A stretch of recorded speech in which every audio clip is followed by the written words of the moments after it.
Hi, Danville. Alan Shields here, Chief of Police, and we're 10-8 and in service, which means we're here to make people's lives better, and we do that by safeguarding the lives, rights, and property of everyone we serve. Thank you for joining us tonight. We're going to talk about vehicle accidents, and specifically we're going to focus really tightly on our bicycle accidents because we had 3 of them this week alone, and that's quite a bit. And typically, and what you'll see is that they tend to be the ones that have a significant amount of the injuries. We're also going to cover the crime. We're going to cover the blotter. We're going to cover, I think we're in week 4 of our annual report. So this is a report that I give to council every year. And it's kind of like the health checkup. And if I was listening to Joe Calabrigo, our town manager, what he would say is that Danville compares itself to Danville. And that's what we do in the report, is we look at how we are performing compared to last year, 5 years ago, and in some cases with crime 30 years ago. If you recall, a couple of weeks ago, one of the things that we reported on was our Part 1 crime, and I think we're about 3 or 4 times less likely to be a victim of crime today than we were back in 1994. So Danville's knocking it out of the park, and that's a credit to all of you and how we all work together. So we're going to cover a lot of stuff, and then we're also going to go over our FEMA All Hazards Guide. Again, just the wave tops on that one. If you can, download the FEMA All Hazards Guide. We are highlighting power outage. And there is some information on what you can do to be prepared ahead of those events, how to survive during, and then what you can do afterwards. And if you look, there's a lot of good information in there. Also, make sure you sign up for our community warning system. That is how you will receive alerts.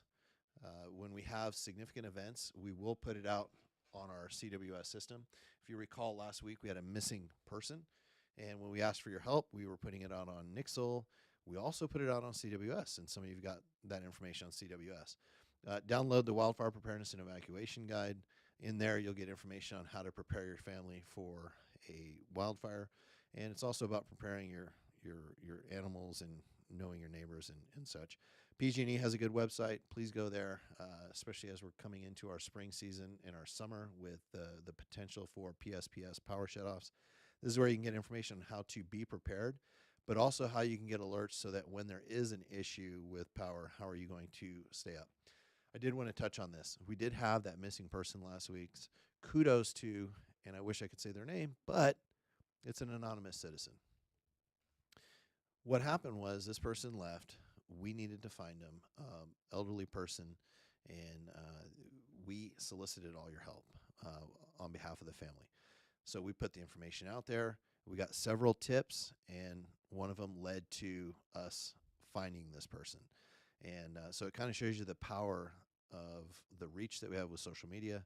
Shows that if we stay engaged using platforms like Nixle and the CWS alerts, that we can solve some of these problems, frankly, a lot quicker than we used to. We didn't have a lot of this 10 or 15 years ago. We had a community alert network that was not as robust as our community warning system by the Sheriff's Office, and then certainly we did not have Nixle as well. So thank you to everyone that stays that really stays connected. We appreciate that. It is staying connected. That's one, how we're able to find people. 2, it's how we're able to keep crime so low and our traffic so low. All right. We're going to move on to communitycrimemap.com. This is where you can get information on crime in your neighborhood. Communitycrimemap.com will also allow you to set up alerts so that you can receive them as they are uploaded, or you can get them as daily alerts. You'll also have information on the sexual offender registry. All right, let's look at traffic accidents. April 8 through 14, so last week, we had 4 injury collisions in one property. And if you look, 3 of the collisions, 3 of the 5, were bikes. On the 9th, we had a bike versus vehicle injury collision on Sycamore Valley Road in Camino Ramon. On the 9th, we had a non-injury collision where a vehicle collided into a sign on El Capitan Drive and St. Regis Drive. On the 10th, we had a bike versus vehicle injury collision on Cantata Circle and Camino Tasahara. On the 11th, we had a bike versus vehicle collision on Diablo Road and the 680 North on-ramp. And then on the 15th, we had an injury collision where a vehicle collided into the center median on Sycamore Valley Road and Communitas area. And this occurred really the night of the 14th, early morning hours of the 15th. So on those bike collisions, that's a pretty significant number of bike collisions. What I'll do is I'm going to put up later on in the show, I'm going to put up some stats for a study that we had a transportation engineering company do, and you'll kind of see the volume of calls we get when it comes to bike accidents and what they look like. Let's move on to crime. We had two burglaries, and you'll see that one of them was they were more of the commercial type, but and then we had 4 thefts and 1 vehicle theft. On the 8th, we had a late reported theft of a license plate from a vehicle on Sherry Lane, and that it actually occurred on March 20th. Again, on the 8th, we had a theft of dog food from the Pet Food Express on San Ramon Valley Boulevard, and that occurred at about 2 p.m. On the 9th, we had a theft of alcohol from the Safeway on Communitas Sahara, and we believe we've got the suspect identified in that case, and we'll have more to follow on that. On the 12th, we have a theft of property from Blue Mercury. So this is downtown at Harts and Prospect there, and that occurred at 3:58. That was actually the same time as our missing person case. On the 13th, we had mail stolen from multiple mailboxes on Silverwood Court. 2 reported thefts, so there were that one location but 2 separate incidents, and that occurred at 2:53. And then on the 13th, we had a vehicle stolen from the driveway on El Cerro Boulevard, and that occurred at 1:52. You all asked for those times to be put on there, so we're putting them on there. And I'll tell you, if you look at them, those are pretty consistent with what we see. A lot of our vehicle thefts tend to occur in the early morning hours. A lot of our thefts at retail establishments are when they're open. And the mail is something we see kind of in the midday. All right, let's look at our arrest log. On the 9th, we had a man that he was issued a notice to appear, so this means he was arrested and given a citation in the field and released, and that was for an out-of-county warrant for traffic violations, actually DUI, and that was after he was contacted on Diablo Road near I-680. On the 10th, the man was booked in jail for DUI after being stopped at Liverpool Street near Sutton Circle, so we had 2 arrests on the week. All right, I'm going to go over, I see someone's popping in the chat here. I want to make sure I cover that. Okay, so Carlos says recorded well back then and today. There are differences in what is considered crime now versus then. Okay.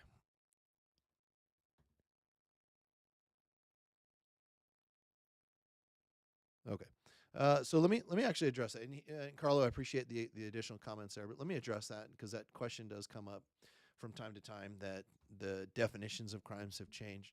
What we are currently using, what you see me present when I give information on crimes, are what we would traditionally have called the Uniform Crime Report Part 1 crimes. And that's homicide, rape, robbery, aggravated assault, burglary, theft, vehicle theft, and arson.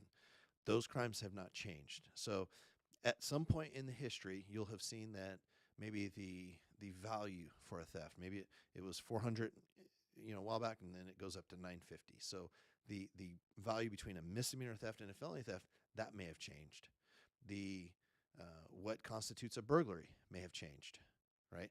Instead of burglary, now maybe they define it as a shoplifting. Either way, the way we calculate and the way I report to all of you, it's all still captured. So if you look at this one, 2 of the burglaries on this report, those are actually where people went into stores with the intent to commit a crime.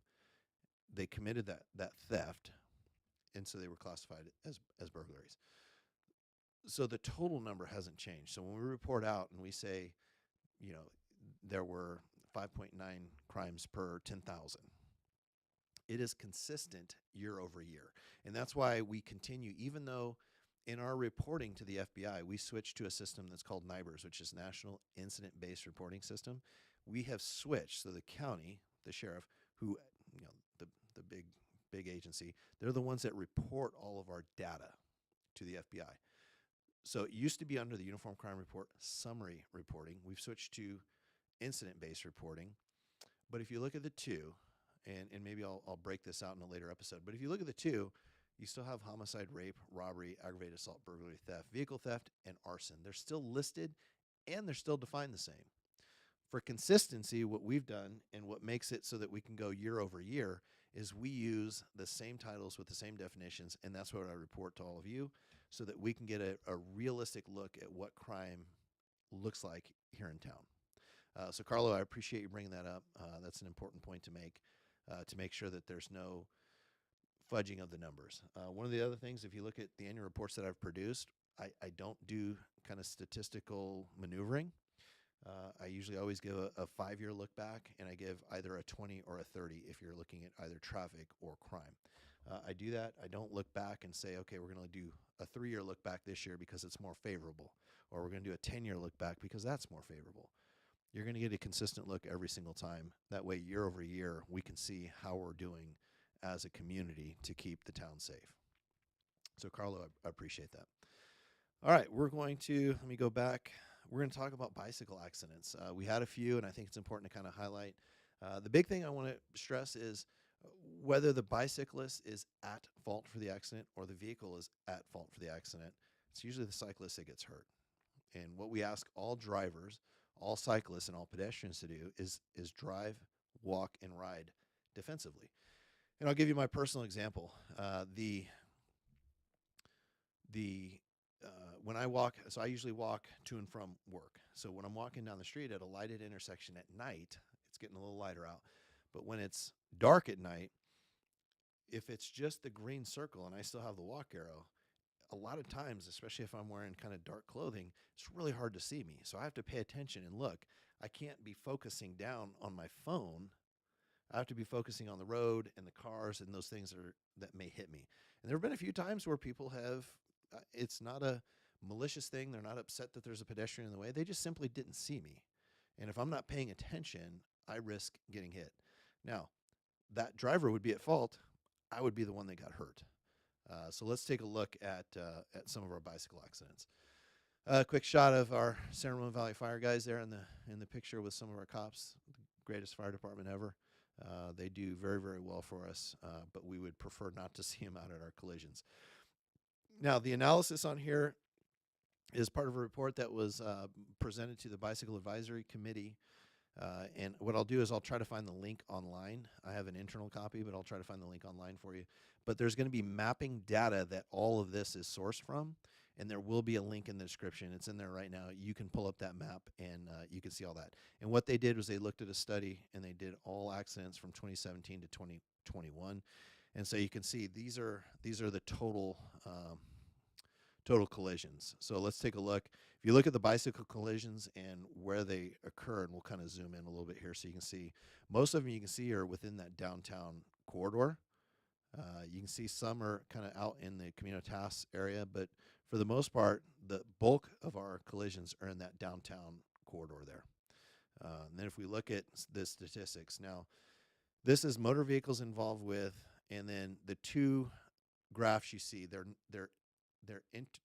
dependent, interdependent. So they're not related to one another. So one is either killed or serious injury. The other is the total. So if you look, accidents involving bicycles, and that's the one here kind of in the middle there now. Accidents involving bicycles as a total represent only 11% of all accidents in town. Now, as a representation of the total number of serious injury or fatal accidents, they're over a third. They represent 39%.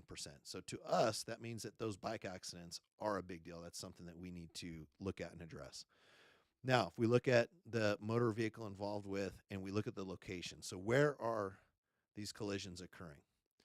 Again, the serious injury collisions, a third of them are happening within the intersection. So the orange line is intersection, the yellow is within the roadway. So a third of them for bicycles are happening in the intersection. So we know that that's a focus area for us. And then we'll look at the next slide here. This is the map that you can look at. You can go, there's a link in the comments, or a link in the section below that will guide you to this. But if you look, it's a heat map that you can look at where all these bike accidents are occurring. And if you zoom in, you can zoom in and see, you can actually get down and you can actually look at the specific data that was used in this study. And if we were able to, you could actually scroll down and it would tell you what the primary collision factor is, whether it was speed, following too close, unsafe turning movement, failure to yield right away, those sort of things. So it's an interesting map. If you wanted to take a look at it, it's down there. But I would say most of our accidents are occurring in the downtown area. And I'm looking, Dan Lawrence, I appreciate the question. Time of day, more common for bike collisions. Typically tend to see them during the commute hours. So that the earlier morning, and then that 3 to I think 7 o'clock window. We actually had, I should have put it in here, but we had a nice little slide that kind of gives a nice graph. And it really, there's a little bit in the earlier part of the day, but that 3 to about 6 o'clock window when we get an increase in vehicle traffic and bicycle pedestrian traffic, that's when we're getting most of our collisions. So great question, Dan. Okay, looking to see if there's anything else on this. Okay, so that's what I have for the bike collisions. Here's the one thing that I want you to leave with is please be defensive if you're riding your bike. Please make sure that if you've got kids riding bikes that you teach them how to ride safely. I'll give you my example. I live kind of closer to the freeway. One year my son had to go all the way to Diablo Vista Middle School, I think when he was 12, to go to middle school. We made him ride his bike. It's about a 6-mile ride, but we rode with him prior to that. So we could, as we're riding, we could say, okay, hey, here's a dangerous area. This is an intersection where these cars may not stop. They're going to make a right turn on the Camino Tasajera. They may not be looking for a bike. So you have to pay attention there. And so we talked about all those little things, even potholes, even when maybe a curb was separated a little bit because there's a tree. Anything that could be a hazard, we wanted to point that out. And so please take your kids, teach them the rules of the road, make sure that they're biking and riding safely. And I think we can make a dent on some of this. All right, it does look like we have some questions specific to this. Cindy says, is it illegal to turn left onto El Cerro Boulevard over the line, exiting private office building driveway, heading west on El Cerro? Cindy, and you're hitting my rusty spots here with the traffic questions, but you can cross a double yellow line in a business district to turn into or out of a driveway. And what I'm going to do, we've got our traffic guys tonight for the Citizens Academy. I'm going to double check that, and I'm actually going to type in the answer as well when we're done so that I can make sure that I'm giving you the right answer. But to the best of my memory, you can, so long as you're doing it within a business district and turning into or out of a driveway. Here's the thing. When you talk about left turns in busy areas, is there's a difference between what may be legal and what's safe, right? And what I'm going to think of is Boone Court. So that's where the bowling alley is, Boone Court and San Ramon Valley Boulevard. So San Ramon Valley Boulevard can be a very busy street. If you're trying to make a left turn, that means you're crossing 2 northbound lanes, a left turn lane, another left turn lane, and potentially going into 2 southbound lanes. If you've got a lot of traffic, that's going to be a very difficult maneuver to make. And we've had people complain and say that there needs to be some kind of device so that people can make the left turn, like a stoplight or a stop sign or something. Well, that's not really practical because that would cause a huge backup on San Ramon Valley Boulevard. So is it legal to make the left turn there? Absolutely. Maybe in times where traffic is really busy, maybe we consider making a right turn, then maybe making a left turn into one of the shopping centers or downtown and country and making a U-turn and going back. Is that safer? Probably. So, Cindy, appreciate the question. All right, and we're going to move on to the annual report, but it looks like we've got a good question from Mr. Gamez here. Hey, Chief, can someone legally do a citizen's arrest? If so, how? Okay, so our recommendation, well, the quick answer is yes, you can do a citizen's arrest. And if you have probable cause to believe that a crime has been committed and the person has committed a crime, you can make a citizen's arrest. Technically, how does that actually work, though? And what do we recommend? Well, our recommendation isn't to physically go and start grabbing people and say, hey, you're under arrest. Leave that to us. If you look at the Pelian principles, it says the people are the police and the police are the people, meaning we all share the same responsibility, right? We, the police, are the ones you pay full time to do it. And so what we would ask is, if you see a situation where, let's just say your car's being broken into and you see it, can you physically go up and make a citizen's arrest on the person? Sure. Is it the safest thing to do? No. right? What we recommend is that you call the police and you be a good witness and you call off everything that you see. Let us go and effect that arrest. You can say, I want the person arrested. That's the person. We'll physically take that person into custody and we'll cite them out, bring them to jail, whatever that may be. When you go and you start to effect a citizen's arrest, it starts to muddy the waters a little bit for us. In no way am I saying don't take actions that would protect yourself, right? I mean, certainly if there's someone that's wanting to harm you, take actions to protect yourself. But even in our policy as a police or as a sheriff's office, if we're witnessing a nonviolent crime off duty, is not our policy that we go and we intercede. The same advice I gave you is our policy. We're to get on the phone and say, hey, we're going to be a good witness. This is exactly what I'm seeing. And we report that because we want there to be no gray waters. We want it to be very, very clear that it's people in uniforms with a badge, with a patch that are readily identifiable as police that are saying, stop, you're under arrest for that crime. So certainly you can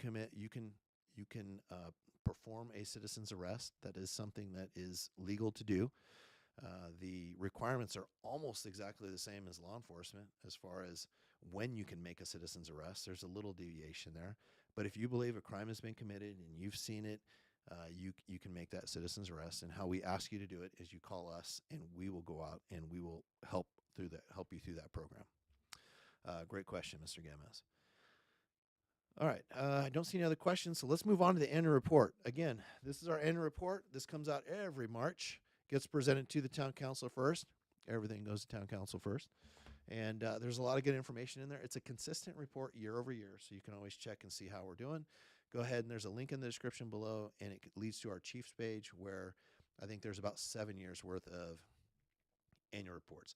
Well, let's look at total collisions. And I have 2 lines here, so this can be a little confusing. The gold line is the total number of accidents. If you call 911, you call our non-emergency number, and you say, I've been in an accident, we tally that. The light blue line is actually how many accidents we actually write reports for. So you can see the total number of accidents was near about 500 back in 2005, and it's below 300 for the last 4 years. So we as a community group, I guess, are doing very, very well at knocking those accidents down. A lot of people will ask, well, why don't you just take a report for every accident that's out there?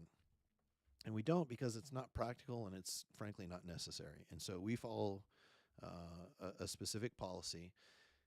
If there is a crime, so if there's a hit and run, or if the person who is involved in the accident is drunk, or if it's intentional, it's not an accident at that point, we take those reports. So if there's a crime associated, we'll take the report. If there is an injury, we'll take the report. If there is a dispute, so let's say there's an accident in an intersection and there's a dispute as to who had the right of way and was someone speeding, was there a stop sign, we'll take the report. And when I say take the report, we'll investigate the collision to determine what the cause of the collision and the primary collision factor was, and we'll document that.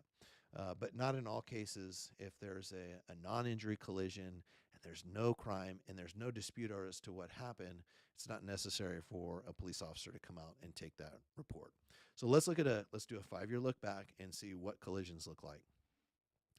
If you look in 2023, so this last year, we had 276 total collisions, 1 fatality, and we usually average 1 fatality about every other year. We had 46 injury collisions, 43 hit and runs, and then 67 non-injury. And if you look, we're really starting to see an increase in those hit and runs. That is a little bit concerning. And then our injury collisions seem to remain high no matter how many actual total collisions we get. I think the hit and run, we're seeing a little bit more in the parking lot, but as you've seen over the past few weeks, we're actually getting them in the field where people are hitting a car. They might pull over right away and flee, or they might not pull over at all. So we are seeing an increase in those. In some cases, we can use our camera system and we can actually catch those people and hold them accountable. But if you look, and I'll go back to the chart here. If you look during the pandemic, prior to that, we've been on a downward slide. During the pandemic, much lower traffic volumes. The traffic collision rate went down pretty sharply. It's gone up over the past couple of years, still not to pre-pandemic levels. In fact, we'll pull this one back up. You can see 2020 was a pandemic year. 320 was 2019. That's a pre-pandemic year. So we're still in the 200s, which is pretty significantly low for collisions, especially when you consider a decade ago we're close to 500. So that's low collisions, but we're seeing them go up. So what does your police department do to try to reduce the collision rate? We do it through enforcement. And let me, before we kind of go over that slide, the 3 E's of traffic collision safety is education. That's what we're doing right here, right? We're letting you know how these accidents are occurring and trying to provide tips on how we can reduce those. Engineering, that is by far our strongest way to reduce collisions in town. And that's why, in my opinion, you see 500 10 years ago and you see less than 300 now. That's because there's engineering solutions out there. That's why we did the study on the bicycle collisions, because we're trying to reduce those, trying to find those areas. And one of the areas that was identified was our Iron Horse Trail crossings and those areas. And I'll show you some videos on that, on how we can avoid those. But the last, and really frankly the least effective, is actually enforcement. Enforcement is only so good as the enforcement action is taking place. So if we know that cars are speeding in front of the high school and we put an officer there, it'll slow them down for a while. But as soon as you remove the officer and we put them on communitas area because they're speeding there, they'll start speeding up again. So one of the things they did down by the high school, and you may have noticed this, and this is about 6 years ago now, they took the lane width when they restriped them and they made it more narrow. And they added those kind of side stripes to it. And what that did was it gave the appearance as though you're threading a tighter needle, right? And so it makes it seem like it's a more difficult roadway to navigate. And what that does mentally is it makes people slow down. And we know that has an effect. We also know that those speed signs that blink and flash and say your speed is, we know that has a 2 to 3 mile per hour effect when we put those up. So a lot of those engineering solutions, they're more permanent, they have a better effect, and ultimately they end up reducing our collisions. Still need to do enforcement though, so let's see what that looks like. If you can look during the pandemic, we reduced our enforcement significantly because we weren't seeing the collisions, so we diverted those resources elsewhere. As collisions started to go up, so did our traffic citations. So we're up above what we were pre-pandemic on that. All right, I do want to cover a few videos real quick. Let me see if I can cue those up. The first one's going to be, and I've shown this before, so if you're a longtime viewer, I apologize. This is just an excellent video on bike collisions. So let's take a look at it real quick. You're seeing the driver. The driver's, he's nearly at 10 and 2. And if you look at to the right, you'll see the cyclists come into view and hit by the car. And I'm going to rewind it here so you can see it. All right, so the driver's moving along as he's coming up on that. This is Love Lane at the Iron Horse Trail. The high school's, Ceremony High's right in front of you. Now look in the shadows on the right. You can't even see the cyclist, and the cyclist never stops. And there is a stop sign there, and they are required to stop. And the cyclist didn't stop, and there he goes right into the car. And I'll back it up so you can see. Again, right into the car. Now, whether the driver or the cyclist is at fault, who's going to get hurt? The cyclist. But clearly in this one, the cyclist was found to be at fault. And it's just a tragic accident. I mean, that's really bad. The driver in this case couldn't have been driving any better. Just was doing an excellent job. It's just unfortunate that happened. And I think, this is my opinion, I think the reason that happens is we have such good drivers in Danville that a lot of times when people come to the Iron Horse Trail crossings, they stop, they look both ways, and they almost treat it like a stop sign, even though it's not. And what that does is that builds this mental conditioning for our cyclists, our joggers, and our families, that it's okay. It's okay to just go and not stop. And really, the person in the cross traffic, that is the one with responsibility to stop. And that's why the East Bay Regional Parks puts those stop signs up there. That's why we have, if you look, we've put a lot of those blinky, flashy signs up. We've lit up the crosswalks at night, all kinds of things to try to make those intersections safer. All right, we're going to look at a near-miss collision, and this one's going to be tough, but there's going to be a cyclist who's filming this. There is a minivan that comes up and almost hits a runner who never stops. You're going to see it from the left side of the screen. The runner never stops as he comes in or she comes into the intersection. So let's take a look at this one. All right, this is another Iron Horse Trail crossing. Again, look to the left side there, and you'll see him come out, almost get hit by the car. And the trick is that car that car isn't going to see him. And we'll back it up a little bit here. Okay, so the car, you're not going to be able to see. And right there, you can see the cyclist or the runner. Uh, there's no chance of really seeing that runner. And we've talked about it before on the show, but think about when you're sitting in your car. It's called A-pillar blindness. The A-pillar is the one that sits right in front of you. It's between your windshield and your side window. If you're driving down the road and you're there, if someone is keeping pace with your A-pillar, you'll never see them. It's just impossible. And so we really ask people to make sure and be aware of that. The other is, and this goes to, and this is what if you want, just take this little clip and send it to your kids and say, please be careful. One, when you're driving, but if you're riding your bike, you really have to be defensive. The rule is with a bike lane that a bike lane is a vehicle lane specific for bikes. So if you're a car and you're going to make a right turn, you have to make sure that other lane, the bike lane, is clear. And that's what you're going to see here. And this was actually me when I had a camera on my bike. So here we go. We'll take a look at it real quick. Throw it up.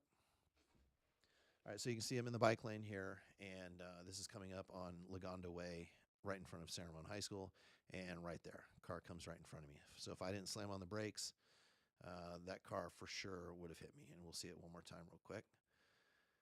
Coming up in the bike lane, you'll see the white car, no turn signal, just right in front of me there, and there the turn signal goes on. But a little late on the turn signal. But again, I think you have to be driving defensively. And what I recommend and what I tell people is really focus on the driver. Typically, you're going to see some sort of movement ahead of that driver where you're going to maybe see a turn, a nod of the shoulder, or something. And then lastly, I just want to show you what a proper Iron Horse Trail crossing looks like. So we've seen it from the drivers. We've seen it from the cyclist. What does it look like if you're on the Iron Horse Trail? What should you be doing?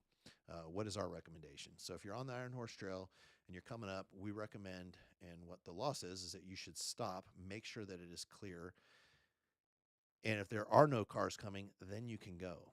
What you're not allowed to do and what people mistake is you can't jet out in front of cars. In fact, if you look at the vehicle code section that covers crosswalks, it's very specific in that you can't just blindly just jet, even if there's a crosswalk, it doesn't give you the right of way to just blindly go out in front of traffic that may already be approaching.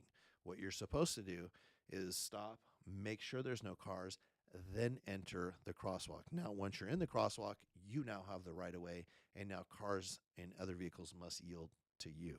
But we really need people to slow down. All right, we're going to cover the make sure there's no more questions. Okay, we're going to cover the FEMA All Hazards Guide again, just the wave tops. We are skipping hurricanes and the Novel pandemic. I figured we kind of just lived through that, so I think we're up on that. But those are in there, and they didn't put those in there because of the pandemic that just happened. The Novel pandemic had been in there for years, and so if you were one that had it in your drawer, you could have broke it out and probably mastered this whole pandemic thing that we went through. But we'll cover nuclear explosion. I know this sounds pretty rare, but just some quick information. If you're outside, get inside, and you want to avoid anything to do with the blast, looking at it, being near it, any of that. And then the fallout's going to be there for a while, so you can plan to be inside for quite a while.